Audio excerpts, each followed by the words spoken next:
Hi అండి, అందరూ ఎలా ఉన్నారు? ఈరోజు మనం లైట్ స్వీట్ చేసుకుందాము. స్వీట్ లైట్గా ఉండే స్వీట్ నేర్చుకుందామండి. దీనికోసం అయితే నేను ఒక బిగ్ది గ్లాసు మంచినీళ్ళు తాగే గ్లాస్ తోటి మైదా తీసుకున్నాను. 2 స్పూన్లు నెయ్యి వేసుకున్నాను. ఒక స్పూను సూజీ వేసుకున్నానండి. అది వీడియోలో మిస్ అయింది, స్కిప్ అయింది. దీనికోసం ఒక గ్లాసు షుగర్ మునిగేంత వరకు వాటర్ తీసుకున్నానండి. మరీ అంత ఎక్కువ వేసుకోకూడదు వాటరు. ఇది లేత పాకం అండి, గులాబ్ జామ్ పాకు వస్తే చాలు. దీంట్లో అయితే కొంచెం సాఫ్రాన్ వేసుకున్నాను.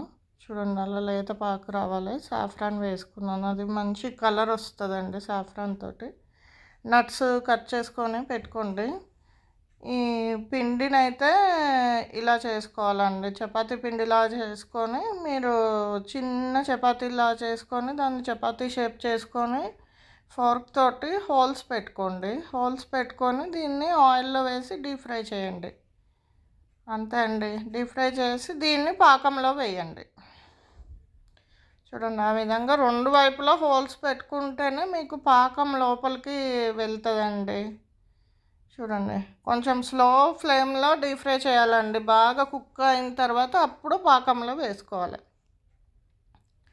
ఇది ఏ షాపులో దొరకదండి, మనం ఆర్డర్ చేస్తేనే దొరుకుద్ది. మరి మేమైతే హైదరాబాద్లో చాలా ట్రై చేసాము. మనము చెప్పి చేయించుకోవాలి, ఇలా చేయాలి అని చెప్పి చేయించుకోవాలి. ఇది చాలా అకేషన్స్కి వాడతారండి. చూడండి, నేను ఫంక్షన్కి వెళ్ళాలి, అందుకని చేశాను. అందరూ హ్యాపీ ఫీల్ అయ్యారండి ఈ స్వీట్ చూసి. చాలామంది చూడలేదంట అక్కడ వాళ్ళు. Okay friends, bye.